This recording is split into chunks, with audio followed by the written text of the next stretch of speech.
Bonjour tout le monde, bienvenue à ce mercredi. Voilà. Je savais que ce serait pas beau un matin. À ce dimanche. On va y aller un mot à la fois. Dimanche Mhm. matin de vidéos de sauce. Félicitations à tous ceux qui sont là matin et qui ont fait beaucoup d'éléments hier. Là. Je sais pas comment vous faites. Là. Être Ouais, derrière. Cybervirus, Ah ouais, Cybervirus, écoute, jusqu'à la fin, ou en tout cas, il me semble. Je regardais vite vite les messages ce matin pour voir s'il y avait bien des messages désobligeants. Là. Des fois, je fais ça en matinée. Puis c'est ça, j'ai vu que Cybervirus. Puis merci beaucoup, Cybervirus, pour le shout-out. C'est sur la chaîne de Douteux. C'est vraiment apprécié. Puis je sais que c'est correct. Tu sais, moi, je veux pas le faire parce que je trouve que c'est un peu comme un genre de conflit d'intérêts, là. Mais mm. non, c'était cool hier. Puis j'aimais ça. Ben, j'en ai parlé, j'en ai glissé un mot dans le chat plus tôt. J'ai beaucoup aimé la formule où Tommy recevait des gens. Je trouve ça le fun de donner la chance aux gens de venir jaser un peu. Euh, Peut-être un peu plate pour Call TV, le chantage. Je ne sais pas comment elle a pris ça, mais tu sais, elle a comme vraiment été en second plan, là. En même temps, ça lui a donné peut-être un petit break, là. Mais non, c'était quand même sympathique.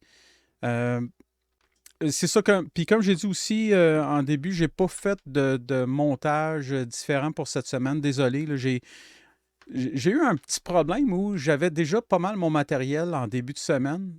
Donc j'ai juste pensé, OK, ben, je suis correct. Puis j'ai mis ça de côté, puis j'ai pas retouché. Euh, mais sinon, écoute, lançons-nous directement là-dedans. J'ai discuté un peu avec Yann, voir tu sais, qu'est-ce qu'on pourrait toucher dans l'éditorial. Euh, il y a un point que j'aimerais toucher en premier parce que je pense que c'est quelque chose qui va être relativement rapide, puis c'est quand même important, puis j'aime autant qu'on le tasse tout de suite, puis c'est le décès d'Anne Marino.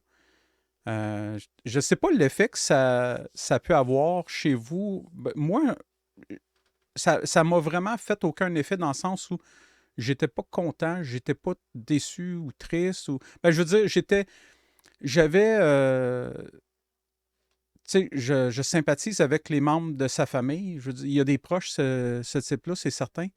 Euh, c'est pas quelque chose. Il y a personne qui gagne. Dans le fond, c'est un peu mon point, c'est un peu mon approche avec ça. Une personne tu sais, qui est moyennement dans un niveau de dérive comme ça, qu'elle meure sans jamais s'être rendu compte de ce qu'elle vivait, ben c'est pas une victoire. Là.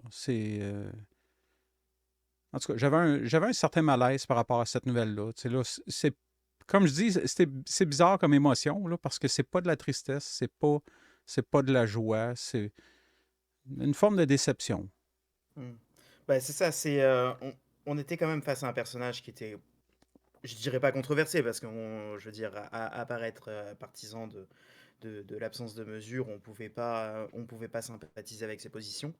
Mais effectivement, donc c'est quelqu'un pour qui on aurait tendance à pas avoir de sympathie, au-delà de sa famille puis de la perte d'un humain, qui, quand même, dans le fond, toujours un événement qui est relativement triste. Mais c'est venu avec aussi beaucoup d'interrogations de comment est-ce que la communauté, je vais mettre le grand parapluie avec toutes les guillemets, mais comment est-ce que la communauté complotiste, comment toute la sauce va accueillir la nouvelle. Parce que Marino a quand même été au bye-bye, il y a plusieurs éléments qui sont revenus, donc le moment d'incertitude quant aux raisons de son décès, ou de toute façon, si on veut partir dans la théorie du complot, on peut toujours inventer et puis se créer une réalité alternative autant qu'on veut. S'est-il suicidé? A-t-il été tué? A-t-il disparu parce qu'il est de l'opposition contrôlée?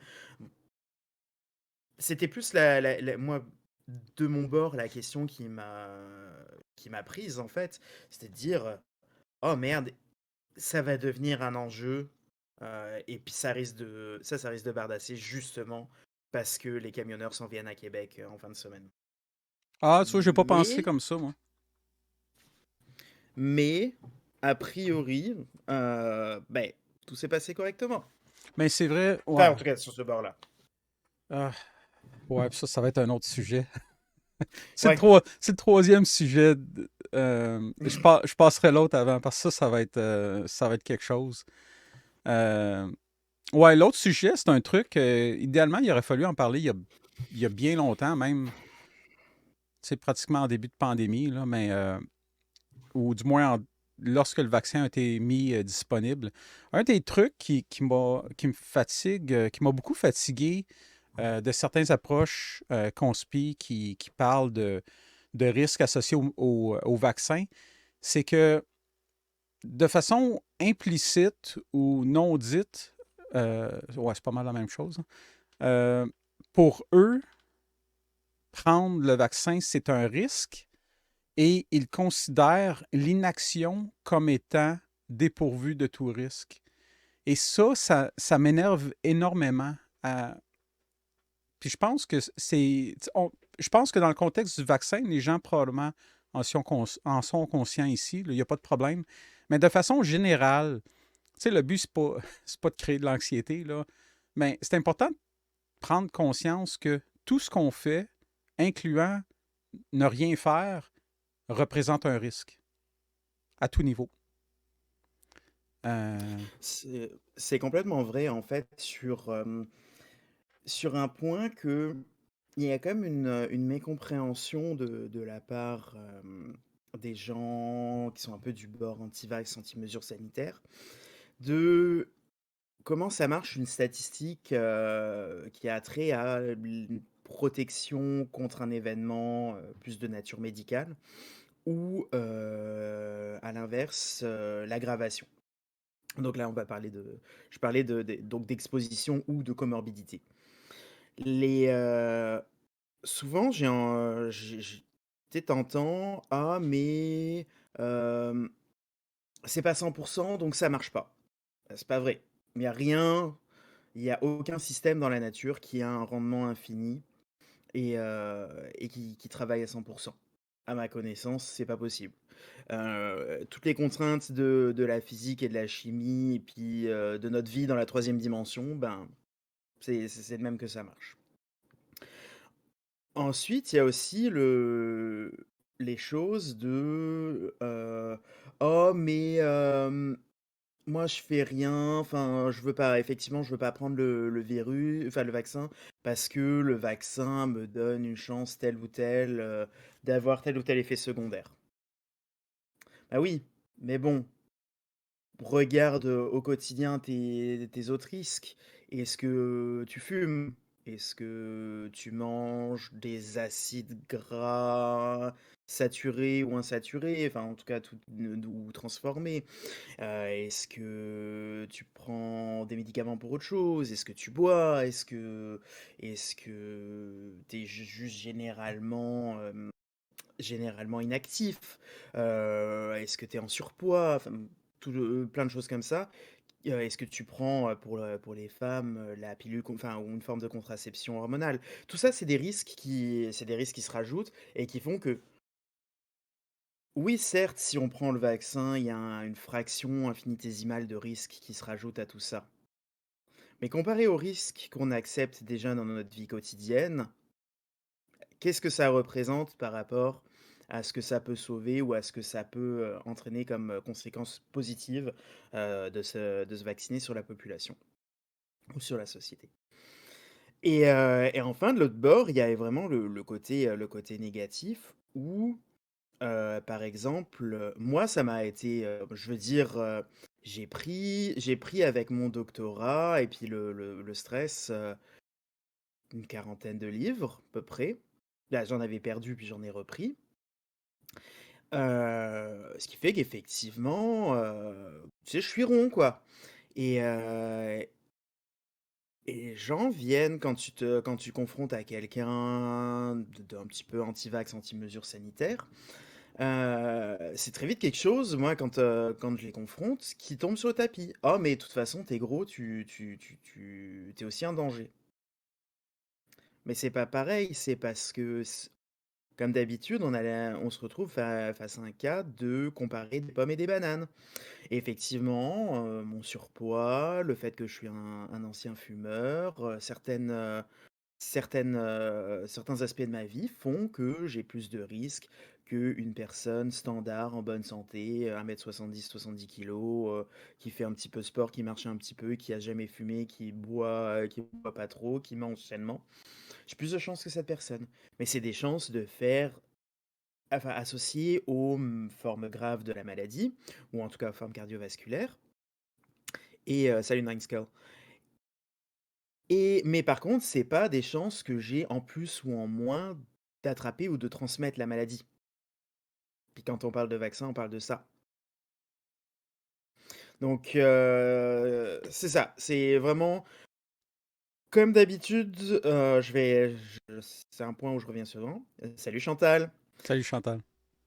Hem, Quand on a des chiffres, c'est bien de les analyser, c'est bien de les regarder, mais il faut voir le contexte pour vraiment les analyser. Faut voir où on s'en va, ou d'où viennent ces chiffres, et quelle est la question qu'on se pose, et puis quels peuvent être les facteurs qu'on voit pas au-delà des chiffres, qui font que soit nos chiffres représentent une facette de la réalité, ou quels sont les chiffres à côté qui pourraient venir modifier la réalité des chiffres desquels on parle.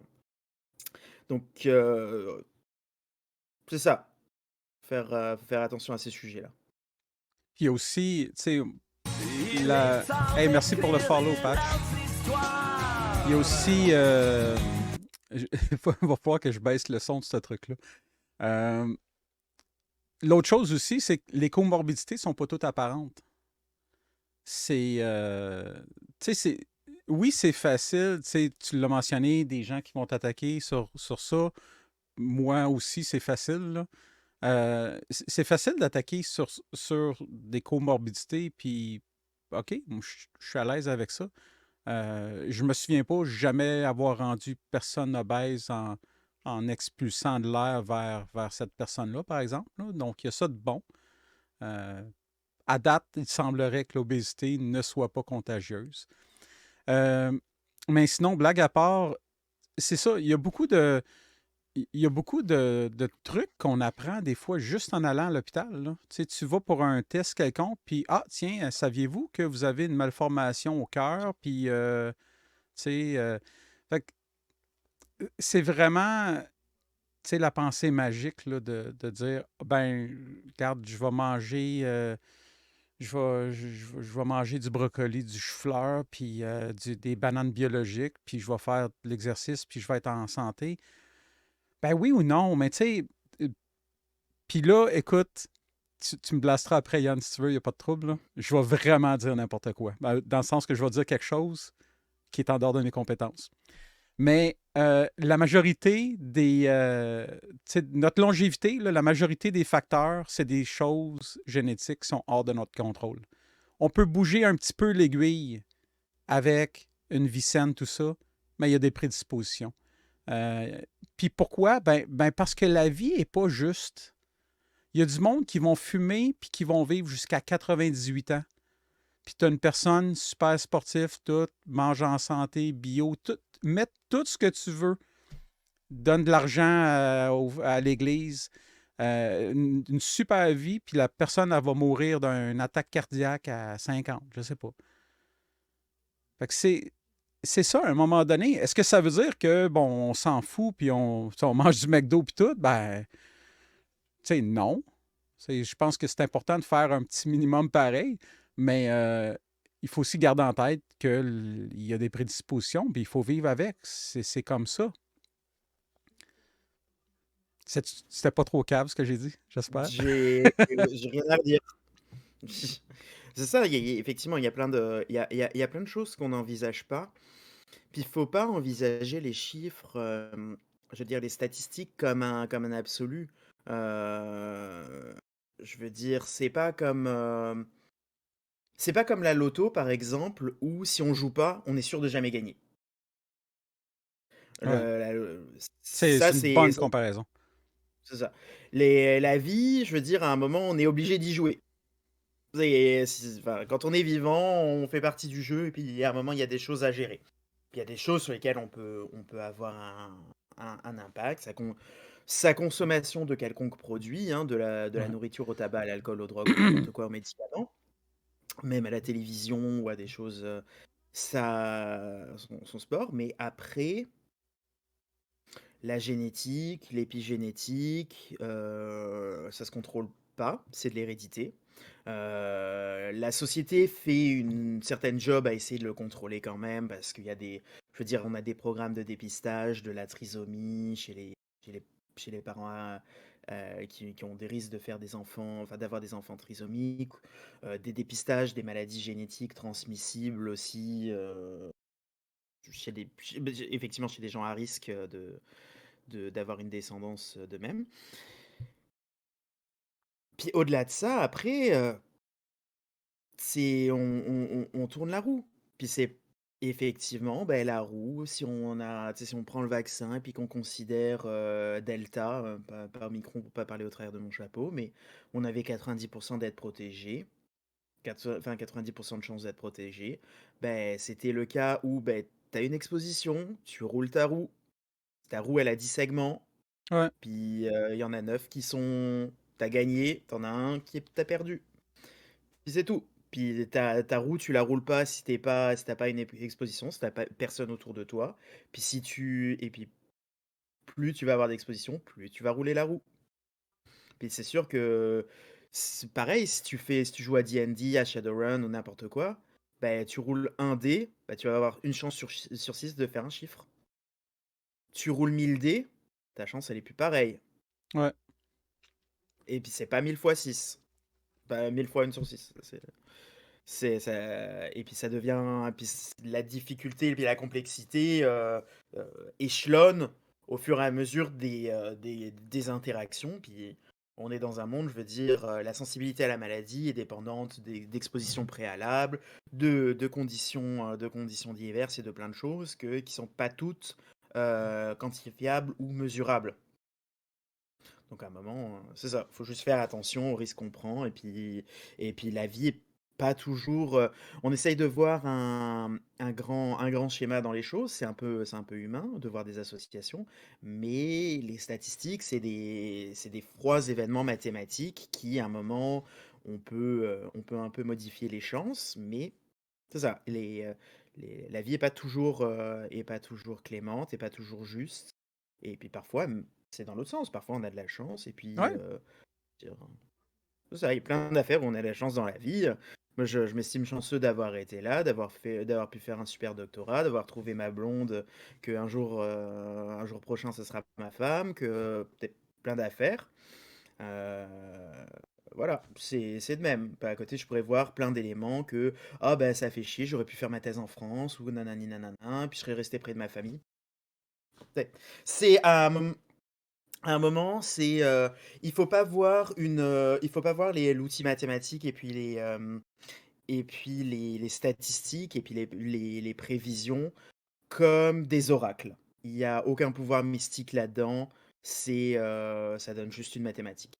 OK. Bonne journée, JF. Salut Jeff. Ça va-tu bien un matin? Il me semble que tu as des messages bizarres, hein.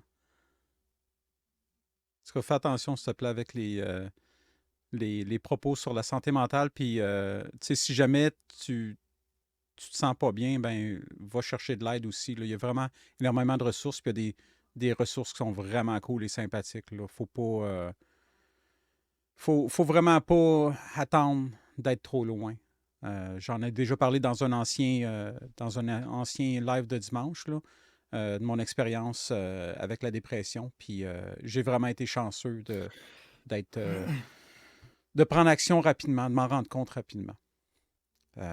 Puis si c'est pas le cas, ben écoute, fais juste attention à ce type de joke-là, s'il te plaît, là. Euh, ben oui, c'est ça, la vie n'est pas juste, malheureusement. Puis tu sais, je le sais, moi en plus, tu sais, je veux faire attention, d'autant plus que je le sais que j'ai une bonne constitution en général, tu sais, j'ai l'impression que je tiens ça de mon père. Euh, j'ai des amis qui sont à peu près le même âge que moi ou un peu plus jeunes, qui font du diabète, puis ils n'ont pas de surpoids, tu sais.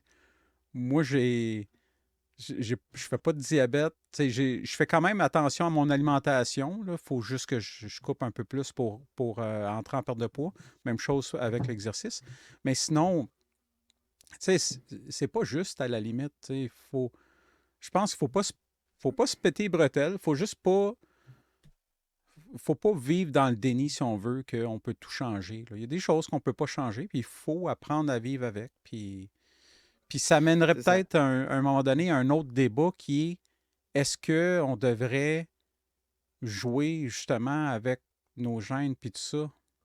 Puis je veux pas l'avoir ce matin parce que je sais que ça a des connotations un peu religieuses des fois dans certains cas. Puis moi, en tant que personne qui adhère à la théorie de l'évolution, ben je suis 100% pour piper les dés, là. Rendu à un moment donné, est-ce qu'on veut attendre encore des milliers, des millions d'années pour qu'il y ait des évolutions de base qui soient faites à l'humain? En tout cas, Bah, ça, c'est sûr, c'est des questions qui sont compliquées.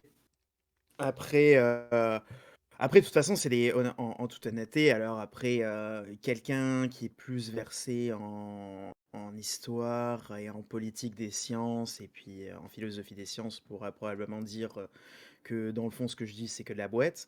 Mais, c'est une question que la société a de toute façon, bah, à date, la société a tranché pour ce que vis-à-vis de la des techniques qui sont actuellement, accessibles. C'est activement pour l'instant, ça a pas l'air de on peut pas modifier un être humain. En tout cas, on peut pas créer un être humain modifié. La thérapie génétique, c'est pas on est ou la thérapie génique, on n'est pas encore, vraiment au point là-dessus et mais par contre passivement, on peut agir sur les gènes et je vais utiliser un très gros mot, hein, mais c'est le terme, c'est quand même un terme qui est dédié, c'est on a choisi notre forme d'eugénisme. Je veux dire, par exemple, les je vais tout de suite tomber dans le point Godwin. Les nazis avaient décidé d'être activement eugénistes, en tuant tout ce tout ce que eux considéraient comme étant quelque chose qui traîne le pool génétique de la société vers le bas. Heu, sans aucune raison autre qu'une idéologie du ouais. moment. Donc il y a pas de base scientifique et puis de toute façon, on peut pas donner de base scientifique à un génocide à un moment. Ouais, puis de toute façon, ben, c'est exactement. Même s'il y en avait eu une, tu sais, je veux dire, il pourrait y avoir une base Non, scientifique pour, par exemple, la trisomie, mais non, on va pas se mettre à les assassiner, là. beh, c'est ça et mais à côté, on a choisi une forme d'eugénisme qui est plus dit négatif, qui est de prévenir finalement, pouvoir agir sur les gènes, au sens de faire du dépistage, comme je disais tantôt, des maladies. Éviter que si deux parents ont le gène de l'hémoglobine, le HBS, mettons, bah on le voit plus tant, je crois que c'est le HBS, à revérifier, mais c'est HB quelque chose. Ben, si l'enfant reçoit les deux allèles, ben, il risque de faire de l'anémie falciforme, et puis ça on veut pas. Donc finalement, ça serait, si on sait que les parents ont ces gènes-là, ben, on va faire des dépistages, on va faire toute une batterie de tests, et puis faire un plan de natalité adapté. Plan de natalité, ça sera juste peut-être de faire de la fécondation in vitro, puis de sélectionner un embryon qui n'exprimera pas de gènes de risque ou de gènes associés à une maladie. Mais ça reste une forme d'eugénisme quand même. On se base sur des critères génétiques, géniques, pour faire une sélection. Mais on tue personne. Bah, si tant est qu'on Non, non, c'est considère ça. qu'un embryon enfin, sélectionner un embryon, ça revient pas à tuer une personne. Et puis c'est ça, même faire, à un moment, on peut se demander à quel point, par exemple, le la contraception, c'est pas aussi une forme d'eugénisme. Alors là, plus Ouais. social, parce qu'on veut pas nécessairement avoir des enfants parce qu'on n'a pas les moyens d'en avoir, ou qu'on est trop jeune, ou que, etc. Et je veux pas du tout mettre justement, qu'on ait l'impression que ce que je dis, ce soit un propos, une critique sociale ou une critique envers qui que ce soit ou quoi que ce soit. C'est des choix de société à un moment que des experts, et puis des collèges d'experts, et puis les experts, c'est pas que des scientifiques, c'est des historiens, des politiciens, des juristes, des gens de différents cultes religieux et de différentes sensibilités spirituelles. Ben, ils sont tous réunis, puis ils ont fait un consensus. Ouais, puis c'est ça. De Puis le toute façon, il consensus, quand je... faut être capable de souligner les sujets qui sont justement sujets, j'essayais de trouver un autre mot, là, mais un sujet qui est sujet à débat, puis à discussion. Puis ça, clairement, ça en est un. C'est pas. Non, c'est pas noir ou blanc. C'est vraiment une place où on peut discuter. Je pense que c'est important de le souligner parce que sinon, tu sais, oui, des fois, on a tendance d'avoir des discours conspis où les personnes, tu sais, parlent euh, de dictature ou quoi que ce soit, puis donnent l'impression que. Ben, narratif, en fait, ça serait plus le terme, là, tu sais, le narratif, fameux Bingo. narratif bingo, tu sais. Euh, non, c'est pas le cas. Tu sais, il y a des sujets qui sont faciles à trancher, comme la science, quand on a un consensus de 99,9% et plus. Euh, Puis il y en a d'autres où c'est autre chose, comme on peut parler des mesures, on en a déjà parlé. Le couvre-feu, c'est un truc qui est plus dans le gris, là. Donc, Effectivement. c'est important d'être capable de souligner ça, là. Mm. Puis quelque chose qui est super important, et puis ça, on en revient justement un petit peu à toutes les formes de manifestation, puis au tracker, et puis à tout, en fait, c'est tout le monde a des opinions sur tout. On n'est pas obligé de toutes les exprimer. Ouais. Et surtout, on peut s'arrêter à un moment sur le fait que toutes les opinions ne se valent pas.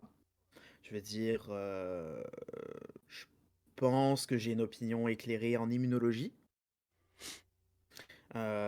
Et je pense que, mettons, en neurologie, j'y connais rien. Tu sais, c'est par exemple là en ce moment, d'ici 10 jours, je vais avoir ma soutenance de thèse. Euh, donc on est bien énervé. Et je suis en train de faire les corrections. Puis mon jury, c'est que des experts. Puis il y a une personne qui à un moment soulève un point de il comprend pas pourquoi je parle du terme synapse immunologique alors que je parlais de, de, de cellules immunitaires. Puis elle me dit ah mais pourquoi maintenant tu parles de, de synapse, pourquoi tu parles de neurologie? Puis là ma réponse que je vais produire quand je vais rendre mon dépôt final de thèse, c'est bah, synapse immunologique, c'est un terme d'immunologie en fait. C'est pas deux neurones qui font des affaires, c'est deux cellules immunitaires qui sont collées, qui font des affaires. Puis c'est ça la synapse, être collé, puis faire des affaires, avoir des échanges, et puis etc. Et puis c'est correct. La personne qui m'a posé la question n'est pas un immunologiste, donc elle ne connaît pas l'affaire. Puis c'est un point qu'elle soulève dans ma thèse qui est légitime. Qu'est-ce qu'une synapse immunologique quand tu ne sais pas? Ben là, c'est pareil. On peut soulever des questions, on peut faire plein de choses, mais faut pas vouloir des débats citoyens. Mon propos, c'est Surtout. ça dans le fond. Faut pas des débats citoyens pour justifier qu'on a envie de donner son opinion qui n'est pas éclairée sur un sujet. Et effectivement, ça va être, comme dit Fuzzy Bill, à un moment, c'est juste la porte ouverte à un vomi de sophisme ou de biais. Puis pas que de biais de confirmation, hein. Il va y avoir une trallée de biais, puis biais de halo, biais de plein de choses. Mais par contre, faut aussi se rappeler que le plus grand débat démocratique qu'on peut avoir, c'est de mettre un bulletin dans une urne. Ou Ouais. l'équivalent en ligne quand on vote. Mais c'est là où on peut s'exprimer. Et puis oui, on peut tomber dans des débats de est-ce que voter ça sert, la place du vote blanc, est-ce que le scrutin d'un pays ou d'un autre, par exemple, pour ma vision du scrutin au Québec, qui est différente des modalités de scrutin à la France, euh, c'est des questions qui se posent, mais c'est des directions qu'on peut donner justement en votant et en participant à la société, activement ou plus passif, enfin, en étant en premier plan, en votant activement, en étant même dans la machinerie politique, en étant dans les associations, en prenant une part. Mais si on attend juste à crier après quelque chose, le ciel ou le Parlement ou quoi, c'est pas ça qui fait avancer les affaires. Et pour répondre à Fuzzy Bill, les sophistes, c'était effectivement un courant de pensée, mais je suis vraiment pas expert en philosophie. Ça Donc, serait à regarder, mais j'ai l'impression que ça date peut-être de la Grèce antique. Euh, c'est la vibe que j'ai de mémoire. Ça fait longtemps, Et c'est incroyable, ça ouais. fait longtemps que Mm, les sophismes de base sont connus. mm. Puis, Puis les sophistes, c'était une école de pensée particulière, mais il n'y avait pas il me semble, à vérifier, hein, Wikipédia, et puis il y a des sources, et puis il doit y avoir de très bons documents sur Internet, si tant est qu'on vraiment que vous cherchiez des sources sûres, qui vous l'expliqueront, mais c'était vraiment un courant de pensée qui était très distinct de ce qui est devenu le terme du sophisme. en fait, c'est un sophisme, c'est quand tu utilises un argument qui est fallacieux. Comme par exemple, euh, je, ne, je ne peux pas concevoir que l'univers ait été créé seul, donc Dieu a créé l'univers. C'est le, l'argument, ça c'est sophisme d'ignorance, je crois. Je l'ai traduit, là. Je dois avouer que je suis plus familier avec les termes anglais, mais ça doit être quelque chose comme sophisme de l'ignorance. Donc, ne pas être capable de concevoir des possibilités et sauter à une conclusion, ben c'est un sophisme d'ignorance. Mm. Il y a aussi, donc il y en a plein, là. C'est vraiment les raccourcis d'un point C'est de vue ça. logique qu'on fait quand on argumente.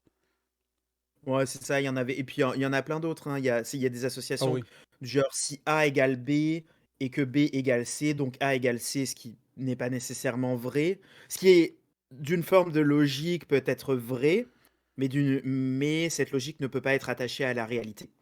Ouais. Par exemple, je ne sais plus comment est tourné exactement ce sophisme, mais il y a un exemple qui est très courant, mais c'est quelque chose du genre Platon n'est pas un cheval, je ne suis pas un cheval, donc je suis Platon. Ouais. C'est parce qu'il y a écrit sur mes pièces d'identité. Donc c'est ça, c'est effectivement, il y a plein de formes, et puis il y a plein de formes logiques. Par exemple, même nous en science, à un moment, une question qu'on doit se poser souvent, c'est on observe quelque chose, on observe un effet statistique, on a des outils de validation, et puis peut-être que la statistique nous dit quelque chose, peut-être qu'on a un effet qui est statistique, qu'on a une différence, que quand on sépare des choses en fonction d'un critère, ben on peut voir un effet du hasard ou un effet qui n'est pas dû au hasard. C'est ça le but des statistiques, en tout cas en sciences biomédicales. Mais parfois on voit des différences, mais est-ce que finalement, la façon dont on a séparé les groupes et est-ce que cette différence a une vraie justification si on parle d'un corps humain? Ou est-ce qu'il y a pas plein de choses qui peuvent venir finalement perturber la donne ou influencer sur les chiffres? Ben, c'est des questions qu'on doit se poser. Et c'est quelque chose qu'on apprend au fur et à mesure de la formation de chercheurs, par exemple. C'est qu'au début, on est tous sur nos outils de statistiques, on est tous sur Prism ou sur SAS ou quel que soit l'outil qu'on utilise, ou R, et puis on fait nos stats. Puis là, on voit que nos valeurs, ben, on est en dessous de 5% de enfin, en tout cas de chance de hasard, donc une p-valeur en dessous de 0,05. Puis là, on est tous tout fous, mais assez vite, on se fait dire, ben, c'était. Est-ce que c'est vrai biologiquement? Puis c'est ça, il y a plein de. Je On vais essayer de faut faire voir. attention. Ah, excuse-moi, vas-y. Oh, vas-y, vas-y, non, non, Ben, vas-y. j'allais juste dire, Fuzzy Will Bill, je vais essayer de trouver. J'avais déjà passé une vidéo dans un de mes streams derniers, mes streams passés, sur les sophismes. La personne en présentait 30 en 8 minutes. C'était vraiment, vraiment très intéressant. Donc, si je trouve si je peux trouver la référence, je vais partager ici. Ben, tu peux continuer. Bah, c'était à peu près l'essence de mon propos. OK. J'ai perdu le fil exact de des mots que je voulais employer, mais Ben, sinon, on voilà. peut aller parler du sujet super pertinent qui est la LMM. Hein? Ah, Savez-vous il y a présentement un gros combat contre la dictature là, qui est en place, là? Puis, écoute, le choix de DJ, je pense ils ont choisi un bon DJ pour mener le combat. Tu sais, tu peux pas. Tu sais, la révolution cubaine, là, ça, on entend parler de Che Guevara, là, mais c'est le DJ qui a fait la job derrière, là. bah oui, Sans bah oui. DJ, là, on n'aurait pas eu de révolution cubaine. Bah, c'est ça, moi, tu sais, tu me parles de révolution cubaine, moi j'entends le Buena Vista Social Club. C'est c'est ça, c'est la musique qui fait tout, hein. Une bonne bande son, c'est, heu, c'est ce qu'il faut dans la vie. Si, avec une bonne tune d'arrière-plan, même faire sa vaisselle, ça peut devenir badass.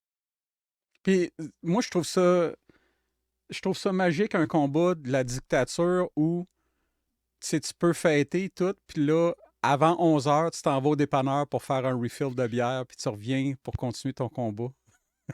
Ah ouais. Tu sais, Ah, excusez. c'est une belle dictature où hier, moi, j'ai commandé de la poutine aux fruits de mer. Ah, ça, écoute. C'est Puis t'aurais même C'était pu très prendre un bonne. extra bacon si tu voulais, je suis sûr. Mais oui, mais oui. J'ai juste décidé que ça allait pas avec les fruits de mer. Ça, écoute, je suis désolé, mais je me permets de te dire que t'as tort.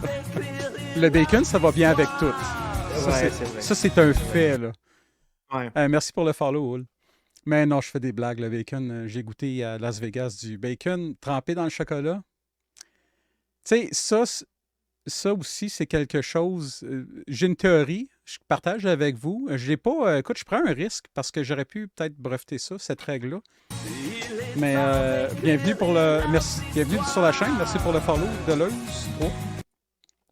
Mais essentiellement, quand tu veux faire un mix en cuisine, le mix est un succès si la combinaison des deux est meilleure que le meilleur des deux aliments seuls.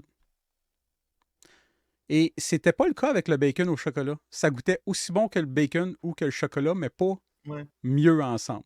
Donc ça, c'est ma théorie. Puis ben, c'est ma chaîne, donc c'est la vérité. C'est ça que C'est j'aime. ça. Moi, j'aime ça, la dictature sur Twitch. C'est vraiment C'est cool. ça. Grosse dictature. Ouais.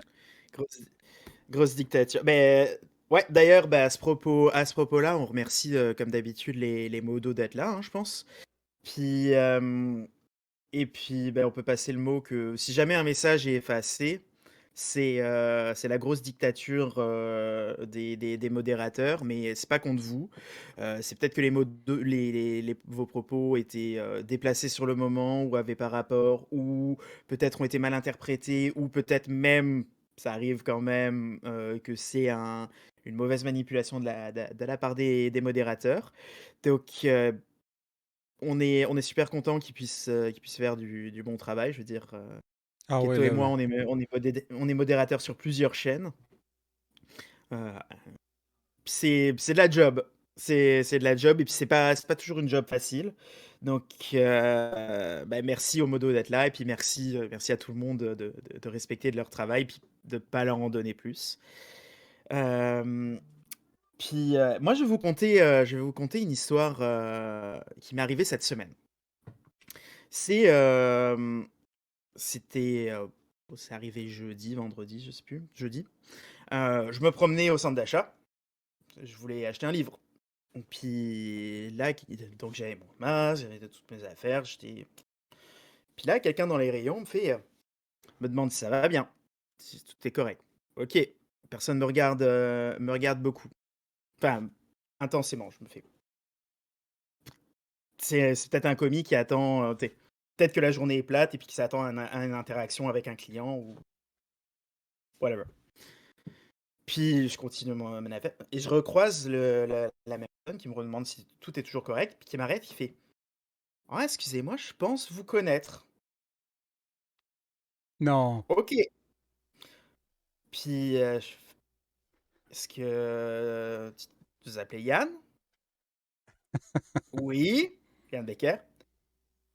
Oui, la personne physiquement, je la remettais pas du tout. Et ah, je suis quelqu'un de la gang Atomy, je regarde les mères conspi et tout. Ah ben, puis on a jasé. Puis je le salue s'il est là. Je pense que je l'ai pas vu, mais je l'ai vu hier pendant le match de la LMM sur la chaîne de Tommy. Et puis c'est la première fois. En fait, c'est pour revenir au fond de l'histoire, c'est la première fois que Heu, on me reconnaissait pour quelque chose que j'avais fait, autre qu'une reconnaissance, de recevoir un diplôme, une bourse, quelque chose. Ouais, maudite vedette. Puis, ou que d'être, un frère caché à Tommy, qui l'a accompagné à, qui l'a accompagné au shit show, parce qu'on est finalement dès qu'on s'associe à Tommy, on devient un frère de Tommy. Donc Tommy a beaucoup de frères. Ça doit, ouais. Heu C'est ça, c'est ça. Il disait qu'il avait 3 frères, mais c'est rendu qu'il en a quand même une tralée en tout. Et en fait, mon propos, c'est je comprends pourquoi les le monde court après les likes. Parce que autant c'était bizarre de me faire reconnaître dans la rue, surtout avec mon masque, par quelqu'un que finalement je connaissais pas autrement qu'en ayant probablement interagi avec, sur le chat de Twitch. Ben ça fait bizarre. Mais c'est une forme de validation, donc c'est super Ouais. flatteur. Non, c'est une leçon super importante parce que justement, Mmh. il faut comprendre ce que les conspi stars, là, je ne sais pas comment les appeler, là, mais tu sais, les personnes, tu sais, des Dan Pilon, tout ça, faut comprendre qu'est-ce qu'ils vivent. Parce que oui, c'est un thrill, oui, il y a quelque chose. Tu sais, quand il va dans une manif, là, c'est une vedette. Là. Je ne serais Mmh. pas surpris qu'il y ait du monde qui lui demande son autographe. C'est à ce point-là. Là. Ah oui, oui, oui, Tu sais, absolument. Amélie, Ah à la tu limite, c'est une chanteuse. Tu sais, OK. Je veux dire, je demanderais pas d'autographe à Amélie, mais je le comprendrais un peu plus. je suis presque rendu au point que si je croisais Amélie Ouais, Paul, je pense que je lui en demanderais un. je dois avouer. Ou les frères Je lui Tadros. demanderais ouais, je lui demanderais de me dessiner une petite plante Ah, de me chanter peut-être le refrain de sa le monde est chanson. en crise. Le monde est en crise. Ah, je le passe pas aujourd'hui. Non, en fait, Ah! j'aurais passé le Truckers là, des Tadros. Là, Tommy l'a Ah! trop fait jouer. Au bout de 3 fois, je suis vraiment tombé en amour avec cette tune là. Ah oui. Non, C'est. mais ouais, Moi, le ouais. bout que c'est quoi, Eric, je pense, qui monte son téléphone puis il est comme tout sale. C'est quoi? Puis ça fuck all rapport dans le vidéo, là. C'est magique. C'est. C'est l'ego trip des Tadros, toujours ben, surtout de Daniel, mais Daniel surtout, mais Eric, écoute, il est juste une petite affaire ouais. en dessous, là. C'est Ah qu'il oui, est, oui. c'est qu'il est éclipsé par Daniel, mais Mmh. il n'y en a pas un des deux qui regarde l'objectif tout le long. Tu sais, là, je vous regarde, là. Je regarde l'objectif. Puis je regarde pas souvent parce que je regarde tu sais, l'écran, je veux voir Yann, tu sais. Mais eux autres, ils tournent un clip, là. Tout ce qu'ils ont à faire, c'est se dire, OK, pendant 3 minutes, il faut que je regarde l'objectif pour avoir l'impression, tu sais, donner l'impression aux gens que j'y regarde. Ils sont pas capables de faire ça une seconde. C'est C'est hallucinant. ah non, mais c'est les Tadros, c'est tout le temps amateur. Et puis pourtant, ils sont à un point dans leur vie ou en tout cas dans leur carrière, où c'est pas ce qu'on appelle des canards du bon Dieu, quoi. Ils viennent pas d'apparaître dans la business et puis c'est pas leur première vidéo, c'est pas leur première tune, c'est pas leur premier rodéo médiatique, mais Mais c'est à chaque cheapette. fois à chaque fois, c'est cheapette. C'est, c'est fait avec le cul. C'est Daniel qui a Playa del Pepal, puis qui crie contre une mouette qui fait trop de bruit. Ouais. Mais ça fait jingle. Ça fait, tu sais, t'appelles un auteur, puis tu dis, hey, j'ai besoin d'une petite tonne de 30 secondes pour annoncer mon magasin de meubles, tu sais, là. Ça fait ça, là. Ça fait vraiment chanson montée vite, vite. Ouais, Puis, ouais, mais ça fait comme t'as demandé à quelqu'un sur Fiverr, avec tout le respect que je peux avoir pour les gens qui travaillent sur Fiverr, mais ben, de te faire une t'en as pub. pour ton argent. Oh ouais, oh ouais. Mais je pense que eux, c'est ça, c'est ce qu'ils veulent. Peu d'implication. Enfin, en tout cas, ils veulent quelque chose qui leur apporte probablement plus d'argent que l'implication qu'ils ont mis dedans. Je parle au travers de ma tête et puis je juge. C'est correct. Mais c'est très mécanique et puis c'est très voilà, c'est de la grosse consommation de on fait une chanson et on a un thème, puis on rebondit sur l'occasion. Ça faisait longtemps qu'on n'avait pas eu de grosse vidéo, qu'on n'avait pas eu de grosse affaire, qu'on avait pu fait qu'on n'avait pas fait des conférences au 17 je sais plus quoi, où on se fait déranger par Tommy Godette et puis la gang des douteux. C'est voilà, donc il faut une nouvelle activité et puis une nouvelle actualité, ben c'est une tune de trucker. Ouais. Non, non, vraiment. Non, puis écoute, est catchy, là. C'est pas si mal que ça. C'est juste, il n'y a pas matériel à faire. Tu sais, mets pas ça sur un disque, là. Bah, c'est ça, Je pense pas c'est que ça va ça. vendre ton disque, là. Ouais. Bah, si je devais reprendre la notation douteux, je pense que je le noterais moins Venga Boys sur 10. Ah, c'est incroyable. Hey, le temps file, le temps file. Mais non. Y a-tu de quoi sur c- cette party? Regarde, je peux pas appeler ça une manif, là. Y a-tu de quoi sur cette occupation-là ou cette party-là que tu veux rajouter, toi? Pas grand-chose, a priori, ça fait 2 semaines qu'on voit plus de monde qu'on aimerait en voir. Enfin que plus de monde est présent que ce qu'on aimerait en voir. On est surpris. A priori, Ottawa, alors je parle un petit peu au travers de mon chapeau, je connais très mal Ottawa, mais Ottawa a l'air de s'être fait surprendre par la manifestation. Québec avait l'air de gérer un peu mieux la situation.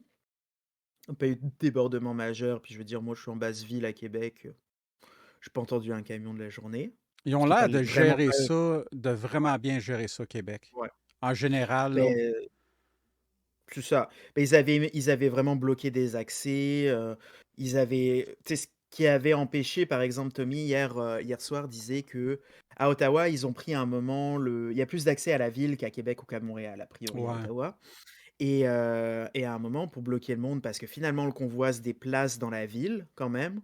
C'est pareil, ils sont pas statiques. À part Ouais. certains camions, ça, c'est Jason Keys qui disait ça, où certains camions, ils avaient démonté les roues, démonté même les Ah. essieux et ils avaient littéralement fait des barrages, hein. C'est des barrages, et c'est des barricades. Mais C'est ça, c'est il doit avoir. Tu sais, je peux pas enlever les roues, mettre mon auto dans la rue, enlever les roues puis le laisser là, là. Il doit avoir légalement quelque chose qui te permet de juste partir avec, là. bah, ouais, mais le problème, c'est que ça demande de la machinerie pour enlever le camion s'il est démonté et puis tu coincé, si tu pas accès à la vie. Tu sais, c'est comme un espèce de statu quo qui se sont créés, de ce que j'en comprends, où comme les autorités compétentes ont pas nécessairement les remorqueuses, les machins pour venir dégager tout ça et puis que c'est quand même des camions, donc c'est lourd et puis ça prend quand même de quoi de spécialisé pour les déplacer. Ils sont pas capables de les tasser. Ils sont Excuse, pognés. juste une petite pause. Est-ce que Cybervirus ou All Capson pourrait donner un petit break pour la journée à GF Binet? Je pense qu'il devrait aller faire autre chose. Ça serait mieux pour lui aujourd'hui. Non, vas-y plus comme 18 000 secondes, une affaire comme 5 heures, là, je sais pas trop, là. Mais Jeff Binette, écoute, t'es bienvenu n'importe quel autre moment, mais je t'avais demandé, s'il te plaît, de faire attention à tes commentaires en lien avec la santé mentale. Si jamais ce n'est pas du troll, c'est vrai, ben, je t'encourage vraiment à contacter, à aller chercher de l'aide. Il y a comment ça s'appelle? L'abri du gamer. En fait, l'abri du gamer sur Twitch, qui est une excellente ressource. Ils ont des intervenants sur leur Discord. Sinon, malheureusement, j'ai pas le lien, là, mais il y avait une page Facebook aussi, là. Donc, je te souhaite une très belle journée, puis peut-être aussi juste aller te promener dehors, là. Excuse-moi, Yann, je voulais juste faire cette Ah, petite parenthèse-là, là. il y a aucun trouble. Euh, oui, de- ou- Ah, pas grave, all caps, hein. C'était pas urgent, sinon je l'aurais fait, là. Si ça avait été question de vie ou de mort, je l'aurais fait là, il n'y a pas de trouble. donc c'est ça pour en revenir, effectivement, a priori, il y a eu des barricades de fait, et puis le convoi en lui-même se déplace dans la ville. Puis pour les bloquer, a priori, de ce que disait Jason Keyes, ils ont mis des blocs de béton dans les artères principales pour filtrer le trafic et puis bloquer éventuellement le convoi. Sauf que le convoi est déjà dans la ville et que eux avaient amené a priori des engins de chantier Ah, fait qu'ils sont capables de et les enlever. ils Ouais. tassent les trucs de. Alors que ça, à Québec, le béton a été mis en. Il y a moins d'accès, c'est probablement moins facile. Ils ont quand même réussi à bloquer une autoroute et puis une voie sur une autre, a priori, de ce que j'ai suivi. Donc ils ont quand même réussi d'une certaine façon, à faire passer leur point. Mais la ville avait été plus proactive. Je pense qu'a priori, je voyais dans le chat, je ne l'ai pas constaté parce que je ne me suis pas promené hier dans la ville, mais a priori, à certains points un peu sensibles, il y avait les squads tactiques qui étaient juste là pour veiller que tout se passe bien, ou en tout cas que rien ne se passe mal, etc. Donc ça a été quand même généralement, a priori, quand même relativement bien géré.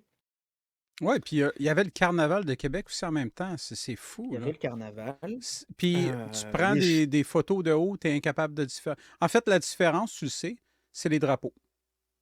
c'est ça. Il y a des drapeaux de Canada, Trump, USA. Ça te dit que c'est la manif, là. Mais sinon, c'est exactement le même type d'ambiance. C'est incroyable. C'est Incroyable. ça. C'est ça. Ça prend une débarque en parté. Puis, c'est ça. Les gens, ça a fini c'était sur Grande Allée. Grande Allée, t'as des bars, t'as des machins. Si tu veux faire le party, tu peux faire le party, puis tu blastes de la musique, et puis t'es rendu là, quoi. Donc, à un moment, le message passe plus, puis on sait plus. De toute façon, ça s'est déjà vu, c'est déjà vu plusieurs fois. Toujours était pas Oh, ton trop micro, il est. clair, ou Ah, ok, finalement c'est beau. Oh, Non, non, excuse-moi. c'est beau pendant un petit Non, instant, mais on c'est va faire. survenu, là. J'ai fini. Je sais pas si on m'entend correctement, j'ai juste Oui? mon son qui vient de sauter. Ça arrive quand j'ai mon micro qui bug. Euh, Mais bon, en gros, ça s'est bien passé à Québec. Je sais pas si on m'entend. Oui, je t'entends, moi. Oui, oui. Allô, Yann? Toi, tu m'entends pas? Ben, je vais finir mon propos là, en fait, le temps juste de OK. redémarrer mon audio. Ah, OK, c'est bon.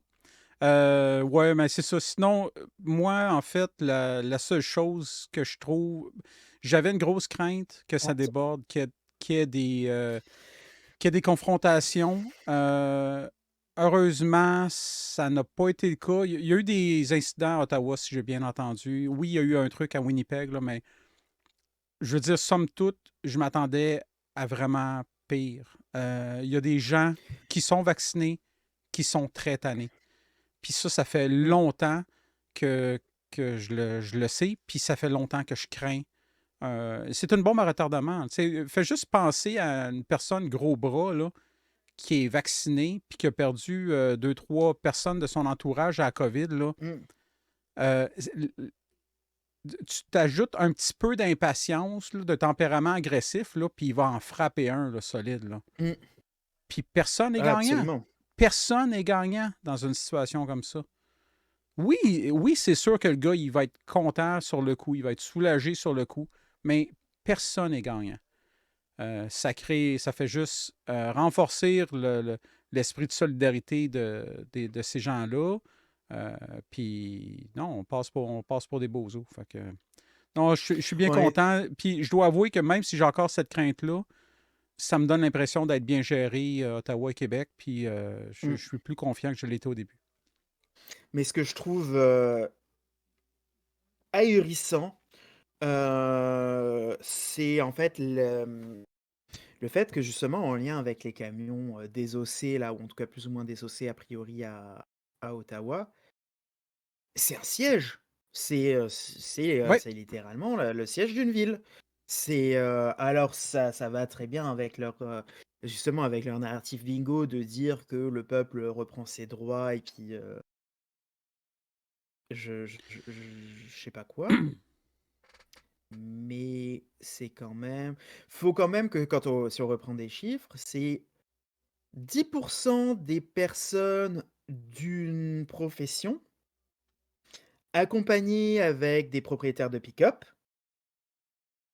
qui ont les mêmes sensibilités, politiques ou en tout cas, ouais, puis fais attention, parce que le démocratiques. 10%, là, on s'entend, c'est un maximum. On parle de 10% non vaccinés. Je suis loin d'être convaincu que la majorité de ces gens-là étaient là, là. Moi, je pense qu'il y en a qui Oh, je ils parlais veulent. même pas des non-vax, il me semblait que c'était 10% selon le syndicat des truckers ou quelque chose. Mais là, je parle un peu au travers de mon chapeau, j'avoue. Mais Mais oui, oui, non, mais dans absolument. le fond, ce que Ton je veux point dire, reste c'est valide. qu'il y a environ, ouais, je pense que c'est ça, 10% des truckers qui sont non vaccinés, mais de sauter à la conclusion qu'il y a 10%, tu sais, que ce 10%-là sont tous partis en convoi, Absolument, je absolument. pense que c'est de la logique conspi, ça, là. Oh oui, absolument. Mais moins de 10%. Mais mon propos est qu'une fraction dérisoire de la population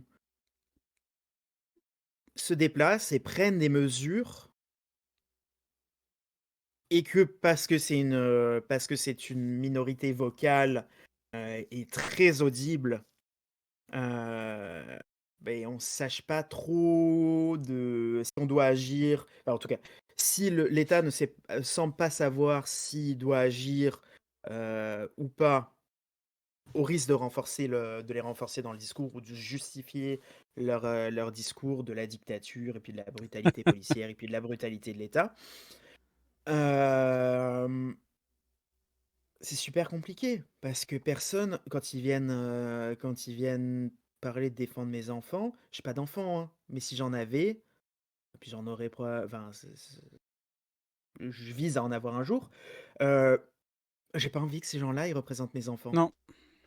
Et puis j'ai pas envie que quelqu'un d'autre qui ne soit pas peut-être le médecin de mon enfant, le professeur d'école ou d'université, ou en tout cas du personnel éducatif qui encadre mon enfant, ou quelqu'un qui ait un quelconque rapport direct avec mon enfant, professionnel, si ce n'est, enfin, qui soit autre que moi, ma blonde ou notre famille, ait quelque chose à voir avec mes enfants, puis qui se revendique de mes enfants. Ben non, vous revendiquez. J'ai pas d'enfants, donc déjà t'en revendiques pas. J'ai pas les mêmes idées, donc le peuple, Alors certes, je suis pas canadien, j'ai pas la résidence permanente, je suis un étranger, donc finalement mon propos aussi peut être désamorcé comme ça. Je pèse sur rien moi ici, mais que ce soit ici en France ou ailleurs, c'est des gens qui se représentent du peuple sans avoir consulté personne, d'autres éventuellement que leur chambre à écho. Ouais. La redescente va être compliquée parce à un moment, les passages en cours vont se faire, cette année, et puis on le souhaite pas, hein, je souhaite à personne, et puis je souhaite pas que la situation chie. Non. Mais plus ça dure, plus par contre on tire sur la corde. Puis j'ose espérer qu'il y a des gens qui sont allés pour cette manifestation-là, puis quand ils sont arrivés sur place, puis ont vu le party, ils ont eu un moment de lucidité. Puis ça prend pas long, là. Ça prend 5 secondes. Juste à voir les gens sur le party, puis se dire, est-ce que c'est vraiment un combat qu'on mène ou c'est pas une. On n'est pas en train d'essayer de faire le record mondial, la plus grosse crise de bacon. Parce que c'est C'est ça, ça. là. Je comprends pas comment une personne peut avoir un discours sais, de ah, le vaccin va tout nous tuer, puis faut sauver nos enfants, puis c'est la fin du monde entre deux gorgées de bière sur un dance floor. Je comprends pas. Il y a Mm. déjà quelqu'un, je pense que c'est le Tronche en biais, quelque chose comme ça, le français, qui avait Mhm. dit quelque chose comme quoi, s'il croyait vraiment, Ah personnellement, oui, ce que les autres personnes revendiquent, il serait toujours dans la rue, là. Il serait pas Mm. en train de faire un live chez lui ou quoi que ce soit, là. Il se battrait c'est pour de ouais. vrai. Puis c'est ça, là. On a des personnes qui font des accusations de génocide, puis tout, puis ils s'en vont faire le party dehors, là. C'est sans dessin. C'est... Mais c'est littéralement, si on prend l'étymologie, le sens du mot, c'est sans dessin. Ils y vont parce qu'il y a une justification, parce que ça rentre dans dans le narratif, dans un desiderata de renverser le gouvernement ou de n'importe quelle autorité que tu puisses avoir sur eux, mais il n'y a pas de plan, il n'y a pas d'idée, il n'y a pas de autre que ben, on y va, on va klaxonner, puis on va mettre on va mettre de la musique, puis ben, on va aller au dépanneur se chercher de la bière parce que comme ça on va pouvoir se. Il y a du monde qui est resté coincé à Ottawa parce qu'ils n'avaient pas de gaz, enfin ils n'avaient pas de diesel pour rentrer. C'est de la... C'est sans dessin. Ça, c'est... Wow. Point de vue Ouais. préparation, c'est hallucinant. C'est littéralement sans dessin. Il n'y a pas de dessin, dessin EIN. Il n'y a pas. Il y a aucune planification. Mais c'est genre. Viens-t'en, on va visiter Disneyland. Ouais. Puis Ok, on part on y avec va comment? une demi-tank d'essence, puis... C'est ça. Ben, tu sais, en C'est même ça. temps...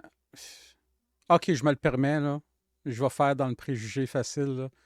Ben, ça doit être les gens aussi qui sont allés au Costco en début de pandémie, puis qui ont acheté pour 2 semaines de bouffe, puis pour 1 an et demi de papier cul. T'sais. Après tes 2 semaines de bouffe, là, t'auras plus ben besoin d'aller aux toilettes, là. C'est... Ouais. Ah non, Non, c'est ça. puis des fois, oui, c'est vrai que des fois, dans certains contextes, tu peux pas te permettre de réfléchir ou de réfléchir trop avant d'agir. Mais il y en a des moments où tu peux te permettre de réfléchir. Caroline, réfléchis. C'est ça. Incroyable. Mais c'est un problème qui revient souvent, et puis ça, c'est juste mon analyse au travers de mon chapeau, hein. C'est un problème qu'on avait un petit peu aussi en France, par exemple, avec les gilets jaunes. Les gilets jaunes, ça vient et puis la nuit debout aussi. La nuit debout, je sais plus, maintenant j'ai perdu le fil d'où ça venait exactement et de quelle était la revendication exacte. Mais les gilets jaunes, au début, c'était venu en réponse à une augmentation des prix de l'essence en France, où les gens ont décidé de mettre des gilets jaunes parce que, en fait, pas longtemps avant, il y avait eu une loi qui disait que, enfin, ou une réglementation du code de la route qui disait que toutes les autos devraient avoir un gilet jaune dedans, enfin un gilet de signalisation en fait jaune fluorescent avec des bandes réfléchissantes et un triangle réfléchissant pour si l'auto a une avarie technique quelconque, ben, elle puisse se tasser sur le bord, que la personne puisse mettre le gilet, être facilement visible, de jour comme de nuit, et puis mettre le triangle à une distance respectable pour que les automobilistes qui arrivent sur la voie en amont puissent être notifiés d'un danger à venir. Donc ils ont décidé de reprendre cette image du gilet jaune et pour justement aller manifester contre l'augmentation des prix. Ce qui est à mes yeux une manifestation, si on arrive avec des justifications, puis de toute façon, en général, les manifestations, on dépose des avis et puis des projets de manifestation et puis le trajet de la manifestation et plein de choses à la mairie ou en tout cas au point de représentation gouvernementale locale. Et puis, on fait la manifestation, puis voilà. Les manifestations, si une manifestation est acceptée, il n'y a aucune raison de légitimement de, de dire que de râler dessus en fait, de chialer sur une manifestation parce qu'elle a été acceptée par le consensus et par les représentants de l'État et puis les revendications sont on peut ne pas être d'accord, puis ça on peut prendre les mesures, que ça soit des questions de vote ou quoi, en aval, juste l'ignorer ou y adhérer. Mais non, en principe, c'est ça. Le problème, c'est qu'avec les gilets jaunes, c'est resté parce que c'est devenu finalement qu'on manifestait contre les positions politiques du président Emmanuel Macron et puis contre plein de choses. Puis chacun est venu. Alors je vais faire une je vais pas la faire cette comparaison, trop bancale. Mais les gens sont venus se greffer avec leurs revendications, ce qui fait que en fait c'est devenu un agrégat de revendications, mais sans leader. Puis sans direction. Ce qui peut avoir des avantages. S'il y a pas de leader, on peut se dire qu'il y a pas de gourou ou il y a pas de personne qui tire tout le monde. Sauf que c'est pas vrai parce que dedans, au bout d'un moment, il y a des maillots qui se trompent, il y a des gourous locaux, puis il y a des gens qui récupèrent les actions à leur crédit et tout. Mais ça s'est retrouvé que c'était trop gros pour avoir une ligne directrice qui n'existait pas dès le début. Puis c'est parti dans tout, c'est parti partout. Puis finalement, les gilets jaunes, bah, c'est devenu des revendications sociales, des revendications politiques, des choses sociétales, effectivement, comme dit Al Capson, certains pans ont eu un décalage vers la droite. Certains autres ont aussi eu un décalage vers la gauche. En fait, ça s'est polarisé. Politiquement, tout s'est polarisé. Et puis, au fur et à mesure qu'une revendication qui n'est pas adressée comme ça dure, mais on se raffermit sur les positions. C'est comme, mettons, je vais faire aussi encore une métaphore peut-être un petit peu bancale, mais il y a fond à ajouter. Mettons, j'ai mal au dos, je vais me coucher. Ben, il se peut que dans la nuit, comme j'ai mal au dos, je sois pas confortable sur mon matelas, puis je prenne une position, puis le lendemain, je suis encore plus barré.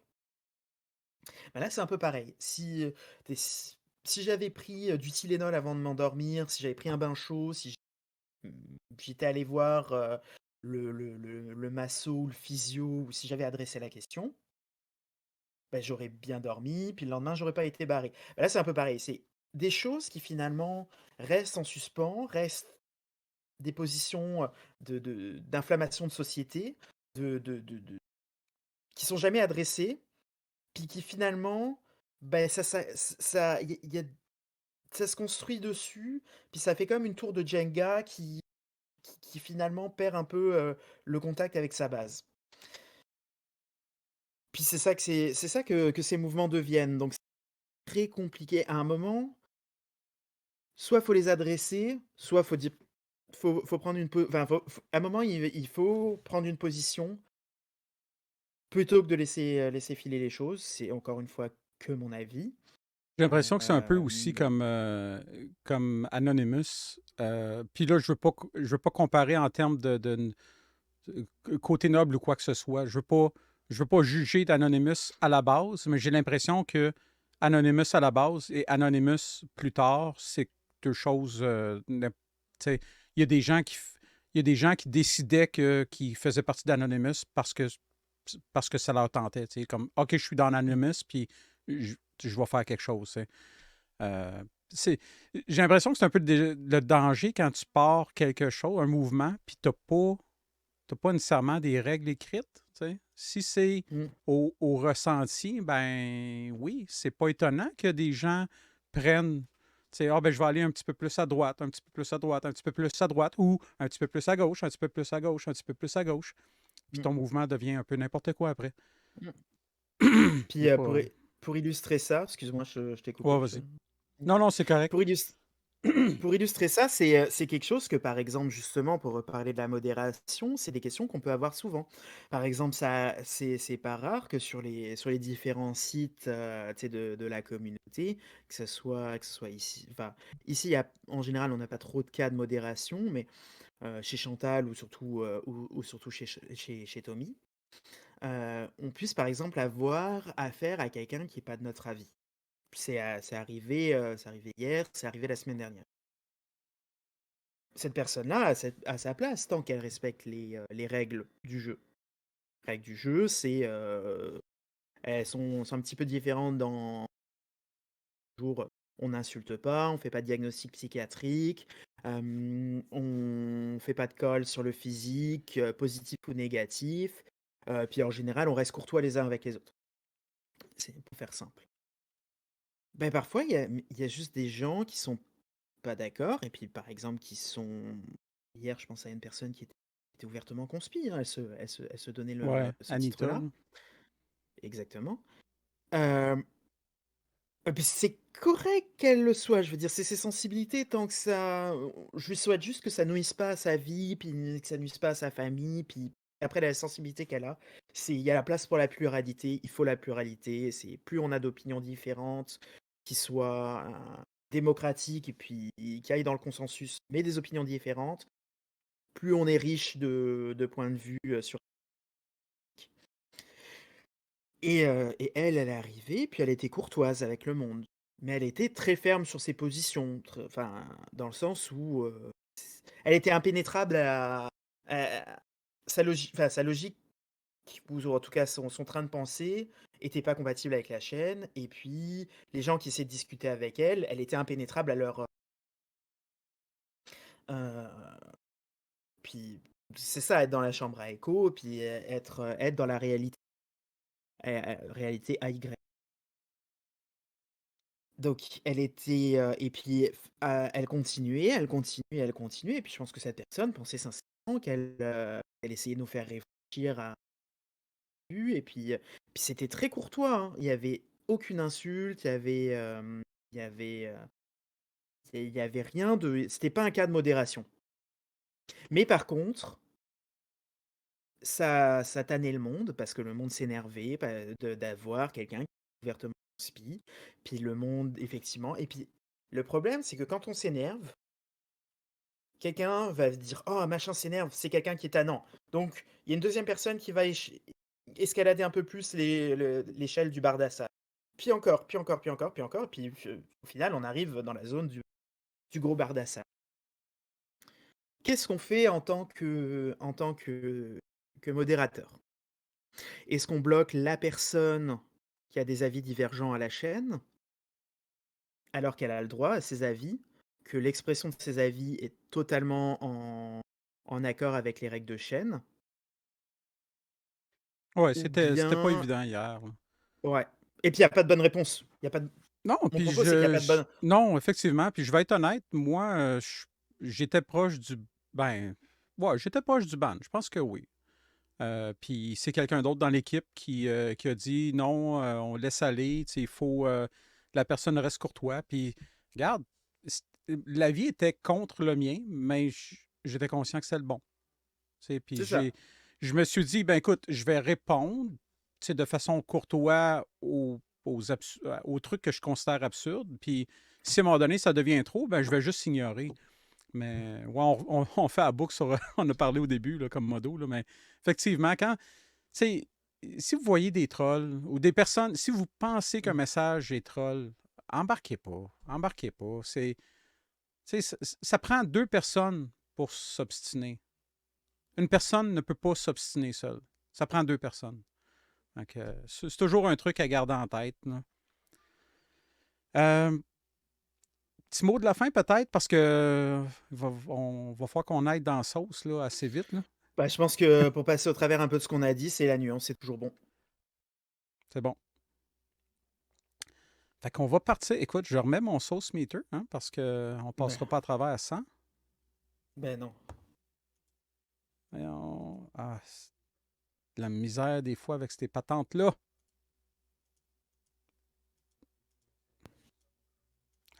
Bon, les eu. Puis là, aujourd'hui, j'en ai un nouveau. Je t'avais envoyé une image. Puis je pense qu'on commence. Ouh. C'est peut-être pas le premier vidéo, mais je pense que c'est le deuxième. Je t'avais envoyé un tableau, Yann. J'avais dit que j'avais trouvé un bijou. C'est un gros tableau blanc, Mmh. puis il était barbouillé de bidules. Ben, Oui, oui, oui. On l'a aujourd'hui. J'ai hâte. C'est un gars, je sais pas si c'est volontaire ou non, peut-être c'est culturel, je sais pas, mais on dirait qu'il fait une imitation de Dieudonné. J'ai beaucoup Faudrait que je le vois, écouté, je te dirai. j'ai beaucoup écouté de spectacles de Dieudonné, puis mon intérêt a comme graduellement, je pense que ça fait à peu près ça, là. Pour les gens qui ont aimé, pour les gens qui ont aimé Dieudonné, tôt ou tard, il y a un spectacle où on commence à décrocher, là. Mais c'est ça.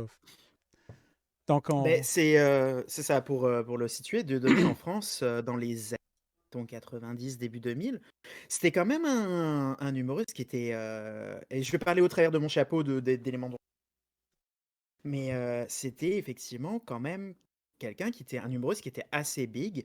Justement, il formait avec un autre humoriste, Elise Moon, un duo où chacun faisait en fait jouer un peu les clichés. Elise Moon jouait le cliché du juif et puis Dieudonné jouait le cliché du noir. Et ça marchait bien parce que justement, chacun jouait son cliché, tout en blastant le cliché de l'autre. Il y avait une dynamique qui était intéressante. Mais ça a pris le bord à un moment de ce que j'en sais où Dieudonné a voulu avoir des financements pour écrire un film sur le Code Noir. Donc le Code Noir, c'est en fait de mémoire, les historiens auront un avis plus pertinent sur la question, mais c'était les règlements juridiques qui réglementaient à l'époque la traite des esclaves. Donc, il voulait parler du port de Nantes, plein de choses vraiment, de la traite des Noirs en France et ailleurs. Et il n'a pas eu ses subventions, a priori, puis c'était compliqué. Et puis il a demandé effectivement aux instances des subventions gouvernementales et, à plusieurs trucs. Et puis et puis a priori, il n'a pas eu ses subventions. Puis c'est à force d'amertume, il est parti dans par Oh, et machin, et puis tombé dans cette sauce-là. Il a aussi été récupéré par Alain Soral, qui est. oh, il y a une. Je vais me permettre parce que la seule façon que j'ai de décrire Alain Soral de façon polie, c'est de dire que c'est ce qu'il y a de plus proche d'un nazi en France, probablement, qui n'est pas un nazi. C'est c'est un révisionniste, c'est tout ce qui me donne la nausée un peu dans la vie. Donc il s'est fait récupérer par ce mouvement-là, et puis ça a déboulé. Et effectivement, petit à petit, il est rentré dans des ranguines, dans de l'humour antisioniste, antisémite, Ben, antigouvernemental, disons qu'il anti-tout, il roulait beaucoup sur la ligne, puis il poussait. Il poussait. puis il Puis à est un tombé. certain moment donné, ben, c'est ça. Euh, Puis tu sais, je pense que peu importe qu'on l'aime ou non, on peut admettre que c'est quand même à la base un bon humoriste. C'était un Euh, humoriste fondateur de l'humour des années 90 en France, Puis j'ai faut l'impression le que dire. c'est ce qui lui a permis de rouler aussi longtemps quand même. Euh, Après coup, il y a des trucs qui ont très mal vieilli, j'ai l'impression, parce que justement, tu sais, tu disais, OK, bon, OK, il rit de ci pour telle raison, OK, c'est correct, tu sais. Mais à un moment donné, c'est comme, ouais, t'as quand même un 50% de jokes sur les Juifs à toutes tes shows, là, minimum, là. Il y a Ben, comme un l'affaire, malaise qui s'installe, là. mm. Mais l'affaire, c'est que l'humour social, un petit peu, je m'en rends compte en regardant, j'ai jamais regardé la série The Office. Puis c'est la première fois que je la regarde. Là, je regarde la version américaine, donc avec Steve Carell et tout. Puis je suis rendu à la troisième saison. Même chose, Et Fuzzy le Bill. propos. Ouais, puis le propos est super pertinent, mais la façon de délivrer les punchs sociaux et puis les punchs, les questions de genre, d'ethnie, de religion a beaucoup évolué. Donc même si le punch peut être, ou en tout cas, même si le contexte de la joke et le message véhiculé par la joke peut être légitime, la façon de délivrer le punch évolue beaucoup parce que Ouais. on n'a plus le même humour et puis certains mots sont tabous on s'exprime plus de la même façon qu'on s'exprimait il y a 10 ans, il y a 20 ans, il y a 30 ans. On parle de Donc ce qui Dieudonné, Peter. ouais. Oui, Dieudonné, Peter Sacoche et fait qu'effectivement ça a super enfin, The Office, c'est encore relativement récent, ça a 15 ans donc ça va. Mais par contre Dieudonné, mais même, d'autres humoristes alors je peux surtout parler des humoristes français, hein, mais les humoristes avec des commentaires sociaux comme Les Inconnus, c'est parfois difficile à regarder, hein. Ça a mal vieilli. Ça reste bon parce que c'est fondateur de l'humour et puis que ça a permis beaucoup de choses, mais c'est parfois un peu cringe à voir, hein. Ouais. Non, non, The Office. Ben, il y a beaucoup de séries comme ça qui sont basées sur. Tu sais, il y a beaucoup de fat shaming. Tu sais, puis The Office, j'ai beaucoup aimé. J'ai écouté deux fois tu sais, toutes les saisons, j'ai écouté deux fois. Mmh. Mais tu sais, il y a des blagues comme tu dis, OK, ouais, c'est comme facile. C'est. Ouais et puis quand tu vois l'évolution de ces séries au fil du temps, tu vois qu'il y a, tu sais, tu un glissement de l'humour. Les thèmes restent les mêmes, mais ils sont pas dits pareil. Par exemple, tu retrouves des gens qui étaient dans le staff, alors pas les acteurs, mais dans le staff de The Office, qui ont par exemple été dans Brooklyn Nine-Nine. Puis c'est un peu les mêmes parfois il y a un peu des thèmes similaires qui sont discutés, mais vraiment plus de la même façon. Puis quand tu vois Brooklyn Nine-Nine, parfois tu fais: «Ouais, OK, mais c'est pertinent». Mais c'est Ouais. pertinent parce que c'est de l'humour des années Non, 2015, enfin c'est. de 2018 plus, Ouais. quoi. Puis c'est normal. Tu sais, l'humour évolue. Puis c'est malhonnête de juger. En fait, surtout l'humour, ça bouge tellement rapidement. C'est malhonnête de juger avec nos standards moraux aujourd'hui de l'humour d'il y a Absolument. 10 ou 20 ans. Je veux dire, comme au Québec, je sais pas si tu as regardé un peu son matériel, mais Yvon Deschamps, écoute, il serait fait Je pendre. connais. Il serait fait pendre en 2020 avec ça, là. Euh, c'est vrai, on capte ça. Ouais. On va finir Je, hey, je veux tellement pas faire un live un peu comme Tommy là, qui fait 12 heures, là. Mais on va y aller. On va y aller. On part dans ces clips-là. Fait que ce clip-là d'un genre de gars qui a l'air d'imiter Dieudonné s'en vient. Je pense pas que c'est le premier. Je pense que c'est le deuxième. Ensuite, j'en ai un autre. J'en avais parlé déjà dans mon petit bloc tampon. Il y a aujourd'hui, j'ai le vidéo sur voyons, le psychologue qui parle du bonheur. Moi, c'est quelque chose qui m'avait beaucoup marqué. Suite à ça, j'ai acheté son livre. J'achète rarement des livres. Je ne lis pas de livres. Ça, c'est un livre que j'ai lu. Euh, donc, ça veut rien dire. Mais étant donné que je suis meilleur que vous, parce que c'est moi qui vous parle, non, non. Mais je fais des blagues, mais si jamais vous aimez la vidéo de TED Talk, je vous encourage d'aller chercher le livre. C'est vraiment intéressant, puis ça met beaucoup de choses en perspective sur notre façon de voir le monde.